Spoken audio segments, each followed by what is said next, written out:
నమస్తే. అంతరార్థానికి స్వాగతం. మనిషి మెదడు, మానవ మెదడు ఎంత పరిమాణంలో ఉంటుంది? 1300 గ్రాముల నుంచి 1400 గ్రాముల దాకా మనిషి మెదడు సగటున ఉంటుంది. కానీ ఇది మొత్తము శరీర బరువులో 2%. శరీర బరువులో 2%, కానీ ఇది 20% శక్తిని, ఆక్సిజన్ను అదే స్వాహా చేస్తుంది. ఈ మనిషి మెదడుకు సంబంధించిన ఈ అంశాలు తెలుసుకుంటున్న కొద్దీ ఎంత ఆశ్చర్యకరంగా ఉంటాయంటే, నేను don brown the secret of secrets చదువుతుంటే దాంట్లో మానవ మేధ గురించి వివరణ ఉంటే నిజంగా ఆ చదివితే మైండ్ బ్లాక్ అయింది. ఇది ఒక ఫిక్షన్ కదా, వాస్తవమా అని ఒక పరిశోధనాత్మకంగా చూస్తే దాంట్లో చెప్పిన విషయాలన్నీ నిజమే అని తేలినాయి. మరి పరిమాణం అంతా ఉన్నట్టయితే దాని సైజు, దాంట్లో ఉండేటువంటి నాడీ కణాలు, న్యూరాన్స్ ఎన్ని ఉంటాయి? 86 బిలియన్లు. బిలియన్ అంటే 100 కోట్లు. 8600 కోట్ల నాడీ కణాలు ఇంత చిన్న మెదడులో ఉంటాయి. దీంట్లో 100 ట్రిలియన్లు, ట్రిలియన్ అంటే 1,00,000 కోట్లు, 100 లక్షల కోట్ల సినాప్టిక్ కనెక్షన్స్ ఈ నాడీ కణాలను అనుసంధానం చేసి శరీరానికి కావలసినటువంటి అన్ని అనుమతులు ఇక్కడి నుంచి రావాలి కదా, అందించేటువంటి ఒక ప్రక్రియలో భాగంగా, ఒక మాధ్యమంగా దీన్ని మనం అర్థం చేసుకుందాం. అవన్నీ ఉంటాయి 100 ట్రిలియన్లు, 100 లక్షల కోట్లు. మరి మెదడు, మనిషి మేధ ఎంత స్టోరేజ్ ఉంటుంది దీంట్లో, మెమరీ ఎంత ఉంటుంది దీంట్లో? మెమరీ అనేది మనం కంప్యూటర్లో, డివిడీలలో మెమరీ స్టిక్స్ గురించి మనం అనుకుంటుంటాం. మనము 4.7 GB డివిడి అంటే ఈ ఒక హై డెఫినేషన్ ఫోటోలు 2000 పెట్టేది ఒక డివిడి, దానికి 4.7 GB ఉంటుంది. వీటిలలో కనుక ఇది ఊహాజనితమే, వాస్తవంగా తీసి మనం ఏం పెట్టలేము. దీంట్లో కనుక మనిషి మెదడు స్టోర్ చేసుకున్నటువంటి సమాచారాన్ని కనుక పొందుపరిస్తే ఇట్లాంటి డివిడీలు ఎన్ని కావాలి? ఈ డివిడీలు ఒకదానిపైన ఒకటి అట్లా పెట్టి చేస్తే అది 640 మీటర్ల ఎత్తు, ఇంచుమించు 1 కిలోమీటర్ ఎత్తు దాకా పోతుంది. అంటే ఈ మెదడులో మెమరీ శక్తి 2.5 పీటాబైట్స్. ఏంటి పీటాబైట్స్?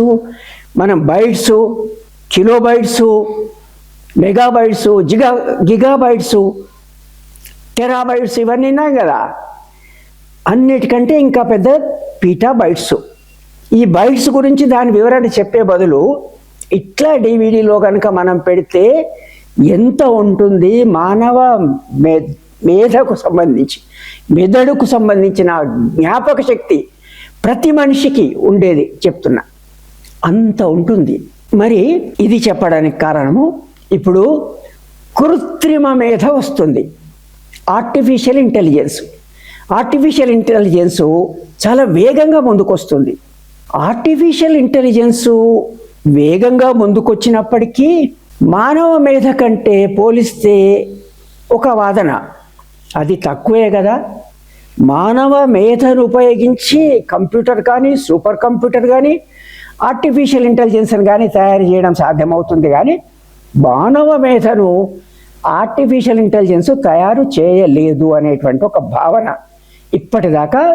ఈ భావనతో మనము ఆర్టిఫిషియల్ ఇంటెలిజెన్స్ కానీ ఇంకొకటి కానీ మానవ మేధను ఏం చేయలేదు అనే ఆలోచనలో ఉన్నాం. కానీ అంత సులభమైన విషయం కాదు, ఇది చాలా సంక్లిష్ట అంశం. ఇప్పుడు మనిషి మెదడు, దాని శక్తి ఎంత ఉందో తెలుసుకున్నాం కదా. మరి ఆర్టిఫిషియల్ ఇంటెలిజెన్స్, దాని ఆలోచన శక్తి, దాని మెమరీ, అది చేయగలిగిన పనులు సుమారుగా మానవ మేధకు సమానంగా 2026లో చేయగలుగుతున్నది. మరి ఇది ఇక్కడ ఆగుతుందా? ఆగదు. మానవ మేధ ఇంత గొప్పదైనప్పటికీ ఈ జీవకణాలు మనం ఇందాక అనుకున్నాము ఆ శక్తిని మించి అది ముందుకు పోలేదు. ఈ పరిణామ క్రమం ఎన్ని వందల వేల లక్ష సంవత్సరాల నుంచి జీవజాలాల్లో మనుషుల్లో వచ్చింది. కానీ ఈ ఆర్టిఫిషియల్ ఇంటెలిజెన్స్లో వస్తున్నటువంటి ఈ ఎవల్యూషన్, ఈ పరిణామము వందల వేల లక్ష ఏళ్ళు పట్టదు. ఈరోజు ఉన్నటువంటి టెక్నాలజీ రేపు మారిపోతుంది, చాలా వేగంగా దూసుకొని పోతుంది.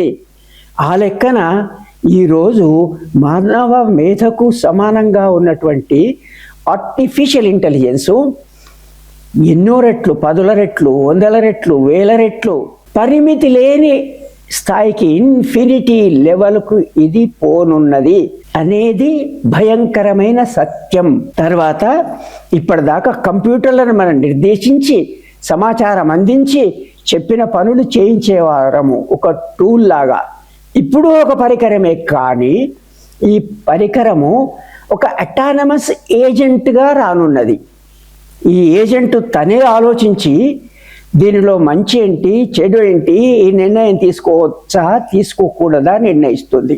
అంటే ఇక్కడ ఈ వీడియో ఉద్దేశం ఆర్టిఫిషియల్ ఇంటెలిజెన్స్ గురించి మనం తెలుసుకోవాలంటే ఈ భయంకరమైన విషయాలు, ఈ శాస్త్ర సాంకేతిక పురోగతి ఇప్పుడు నడుస్తున్నది తెలుసుకోవడానికి ముందు మానవ మేధ ఎంత, ఆర్టిఫిషియల్ ఇంటెలిజెన్స్ దాని మేధ ఎంత, కృత్రిమ మేధ, ఈ 2 అంశాలు తెలుసుకున్న తర్వాత ఆర్టిఫిషియల్ ఇంటెలిజెన్స్ పుట్టుపూర్వత్రాలు, అది చేయగలిగినటువంటి పని, ఎన్ని రకాల పనులు చేయగలుగుతుంది, ఏదైనా చిత్రించగలదు, ఏ పరిశ్రమలైనా పని చేయగలదు, ఈ వివరాలన్నీ తెలుసుకొని చివరికి ఇది ఒక డిస్ట్రాయరా, క్రియేటరా, వినాశనకార్య, సృజనకార్య, ఇది తెలుసుకోవడము ఒక్క వీడియోలో చెప్పడం సాధ్యం కాదు. కనుక సవివరంగా కొన్ని వీడియోలలో ఇది చర్చించుకుందామనే ఆలోచనతో ముందు మానవ మేధ, దాని శక్తి, ఆర్టిఫిషియల్ ఇంటెలిజెన్స్ దాంతో మనం పోల్చినప్పుడు ఎట్లా ఉంటుందని తెలియజేయడానికే ఈ వీడియో. దీని ప్రధాన ఉద్దేశం ఇది. మిగతా మన సమయాన్ని బట్టి, వీలును బట్టి ఇప్పుడు మనకు అత్యంత ప్రధానమైన అంశాలు వస్తున్నాయి.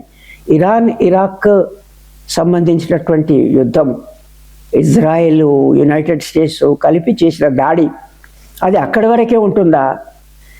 మరి 3వ ప్రపంచ యుద్ధంలాగా వస్తే మనం ఎవరో మిగిలమే. అట్లాంటి విషయాలు మనం తెలుసుకోవాల్సి ఉన్నాయి. ప్రధానమైన అంశాలు దీని తర్వాత ఒక్కొక్కటిగా మనం చర్చిస్తూ మన వీలును బట్టి ఈ ఆర్టిఫిషియల్ ఇంటెలిజెన్స్ గురించి ఇది తప్పనిసరిగా మనము చర్చించి అర్థం చేసుకొని తెలుసుకోవాల్సిన అంశం కనుక సవివరంగా కొన్ని వీడియోలలో నేను తెలియజేసే ప్రయత్నం చేస్తా. ఈ వీడియో మీకు నచ్చినట్టయితే దయచేసి దీన్ని లైక్ చేయండి, సబ్స్క్రైబ్ చేయండి. ఈ ఛానల్కు సబ్స్క్రిప్షన్ ఉచితమే, కానీ అది మీరు నన్ను వెన్ను తట్టినట్టుగా ఇట్లాంటి అనేక వీడియోలు మీకు ఇంకా తరచుగా సమర్పించేందుకు ప్రోత్సహించినట్టు అవుతుంది. ధన్యవాదాలు.